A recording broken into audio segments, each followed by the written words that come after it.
Hello बच्चा लोग, क्या हाल चाल आप लोगों के? कैसे हैं आप लोग?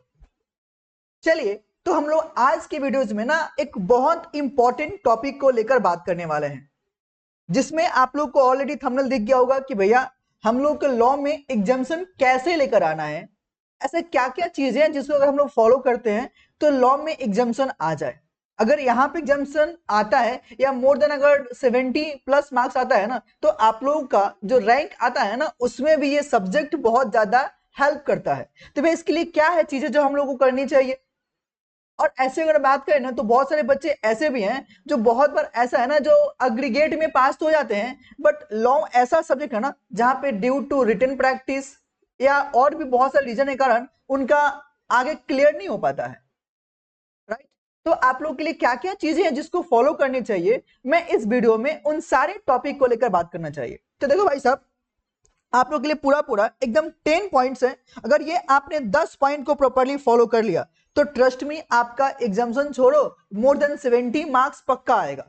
अगर आपने ध्यान से किया तो वे क्या क्या पॉइंट्स है एक एक करके बात करो। देखो, सबसे पहला पॉइंट, जब आप लोग क्लास कर रहे हो ना, तो आप अपना कंसेप्ट क्लैरिटी पे एकदम अच्छे से फोकस करो। हो सकता है कि कुछ बच्चे जो अपना क्लास लिए हो उन्होंने अपना वीडियो लेके रखा हो, या फिर ऐसा हो सकता है कि आप फेस टू फेस क्लास कर रहे हो।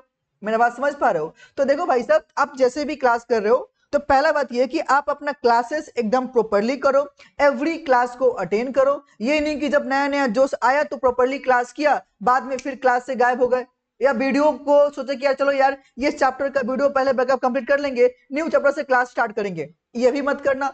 मेरा बात समझ रहे हो? तो from the day one, without any failure, आपको अपना सारे टॉपिक कंटेंट पे फोकस करना चाहिए, और उसमें भी क्या, कंसेप्ट क्लैरिटी पे अपना काम करना चाहिए। ठीक है भैया, ये हो गया। आगे बोलो।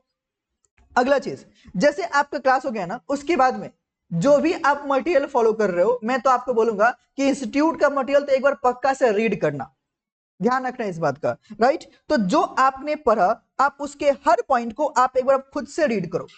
जी हाँ, जो आप पढ़ रहे हो डेली बेसिस पे, उसको आप अपना खुद से रीड करो। और जब आप रीड करोगे ना, तो आपको ऐसा पक्का होगा कि कुछ पॉइंट्स ऐसे होंगे ना जहां पे आपको डाउट होगा। अब उस डाउट्स के लिए एक अलग अपना नोट बना लो कि भाई साहब आपको कहां कहां पे दिक्कत हो रहा है, और जो भी आपका दिक्कत हो रहा है ना भाई साहब, तो उस डाउट को रिजॉल्व करने के लिए, या तो भाई साहब अगर फेस टू फेस क्लास करते हो तो आप अपने टीचर से कंसल्ट कर लो, बात कर लो। राइट। या दूसरा, अगर वीडियो आपने लेके रखा है तो भाई साहब आप अपना वीडियोज देख के वहां से अपना कंसेप्ट को क्लियर कर लो कि भाई साहब आखिर वहां पे क्या पॉइंट था और आपको क्या समझ में नहीं आया। डन है क्या? तो ये आपको पहला जो प्रोसीजर है, चार्ट हो, आपको फॉलो करना चाहिए। तो मैं फिर से बोल रहा हूं, मैंने पहले क्या बोला भाई साहब, पहले आप अपना कंसेप्ट पे फोकस करो। दूसरा, जितना भी पॉइंट आपने क्लास में कर रहे हो, पढ़ रहे हो, उस सारे पॉइंट को खुद से रीड करो। तीसरा, भैया जो भी आप पढ़ोगे तो वहां पे डाउट होगा, तो उसके लिए एक अलग से डाउट नोट्स बनाओ। चौथा, उस डाउट को रिजॉल्व करो। एंड पांचवा पांचवा जब आप पढ़ाई कर रहे हो ना, तो आप अपना खुद का एक एक तो हैंड रिटन नोट्स प्रिपेयर करो, पक्का से एकदम। ये तो आपको करना ही चाहिए, एकदम पक्का से बनाओ, ताकि आपका अपना जो नोट्स रहेगा ना, उससे बेस्ट कुछ भी नहीं हो सकता है। राइट। तो ये तो आपको काम करना ही चाहिए। और दूसरा, जब आप नोट्स बना रहे हो ना, तो वहां पे बनाते बनाते वक्त आप ये भी देखना, मुझे पक्का भरोसा है कि जहां पे भी आप लोगों ने क्लासेस लिया होगा, तो वहां पे टीचर ने पक्का बोला, सुनना ये आपका कीवर्ड्स है, तो जितना भी आपका कीवर्ड्स है ना, पक्का से उसको लर्न करना। वे सारे लॉ को लर्न करना नहीं है, आपको सिर्फ और सिर्फ जो आपके कीवर्ड्स हैं, जो की पॉइंट्स हैं, आपको सिर्फ उसी को लर्न करना है।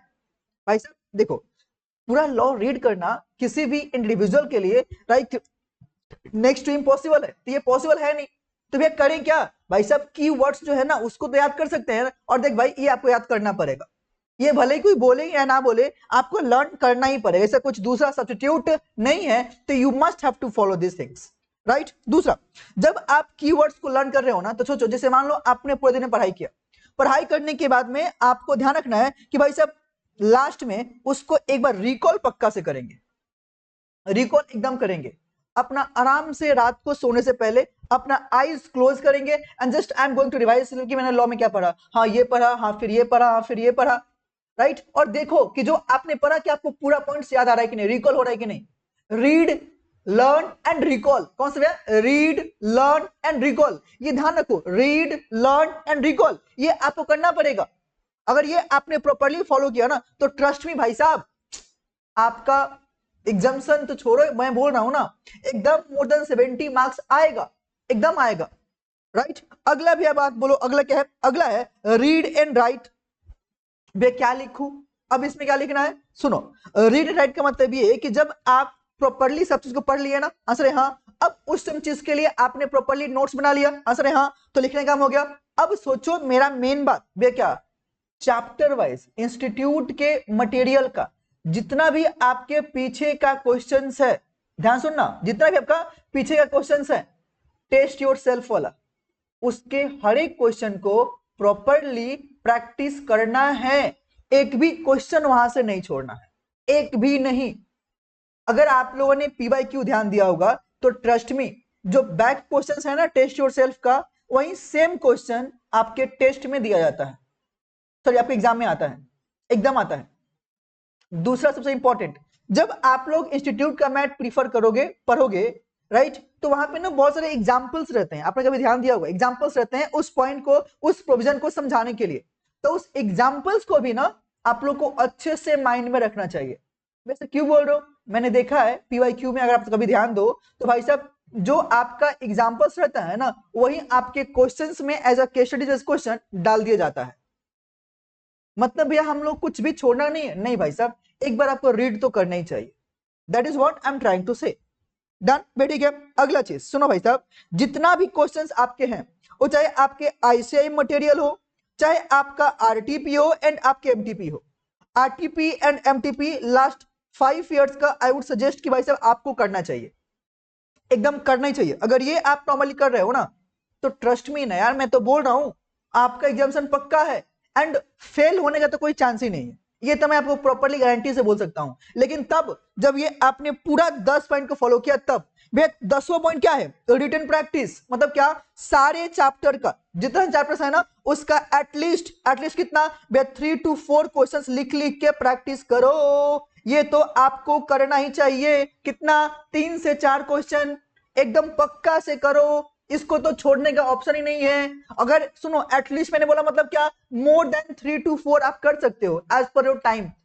जितने बच्चे जनवरी में अटेम्प्ट करने वाले हैं मे भी उनके पास ज्यादा टाइम नहीं हो, हाँ कि ना, लेकिन जिनका एग्जाम मई में है, सितंबर में है, भाई साहब आप तो कर सकते हो ना, ठीक है ना, राइट। तो ये सारे चीजों को अच्छे से प्रैक्टिस करना पड़ेगा। जैसे जैसे जो बच्चे हमसे क्लास लेके रखे हैं तो दे ऑलरेडी नो कि मैंने उनको properly question answer past year का जितना आरटीपी एमटीपी पीवाईक्यू मैंने एक अलग से वर्कबुक दिया हुआ है, तो जिसको वो लोग फॉलो करेंगे उनका काम हो जाएगा पक्का से, जाना क्या, राइट। तो सेम चीज अगर आपके भी टीचर ने दिया हुआ है, आप एक्चुअली दिया ही होगा पक्का से, हाँ कि ना, तो आप उसको प्रॉपरली करो वहां से, उसको तो छोड़ना ही नहीं है, राइट। तो जितना हो सके ये आपको प्रैक्टिस करना है, एकदम करना ही है। और सबसे इंपॉर्टेंट जो मैंने बात किया भाई कौन कौन सा, भैया आपका आईसीआई, आपका आरटीपी और आपका एमटीपी, साथ में एक और चीज कौन सा, पीवाईक्यू, ये आपको कर लेना चाहिए as much as you can, you should do. अगर आप कर लेते हो ना तो ट्रस्ट मी आपका बहुत मजा आएगा। और इतना करने के बाद यार मुझे लगता नहीं कि आप लोग कभी भी लो कॉन्फिडेंस फील करोगे, अरे भैया कॉन्फिडेंस नहीं आ रहा है, पढ़ तो लिए पूरा बट कॉन्फिडेंस नहीं आ रहा है, ऐसा नहीं होगा आपके साथ में, राइट। अगर ये आपने पूरा 10 पॉइंट फॉलो कर लिया तो right, this is the best तरीका, एक्चुअली ये मैंने खुद भी अपने टाइम पे फॉलो किया था, राइट। तो ये अगर आप प्रॉपरली फॉलो करते हो तो trust me it will help you like anything, and आपको ये फॉलो करना चाहिए, फाइन। तो दिस इज ऑल, राइट। और जो बच्चे अगर मेरे से क्लास करना चाहते हैं तो मैं बता दूं, मेरा सीए इंटर सितंबर 25 का जो बैच है that is going to start from 12 November, जी हाँ 12 नवंबर से हम लोगों का अपना फ्रेश बैच स्टार्ट हो रहा है for the May and September students, right. तो जो भी आपके दोस्त हो अगर करना चाहें तो they can join my classes, right, and they can also do my demos as well, ठीक है ना। तो 12 नवंबर को मेरा पहला क्लास रहेगा एट 10:30 AM, ठीक है ना। तो आप लोग इस टाइम पे अपना पहला क्लास कर सकते हो, ओके। तो this is all, and I would like to request कि भाई साहब जितने भी बच्चे जिनका जनवरी में एग्जाम है, मई में एग्जाम है, please follow this things, it will help you a lot, okay. तो मिलते हैं फिर नेक्स्ट वीडियो में, till then take care and bye bye everyone.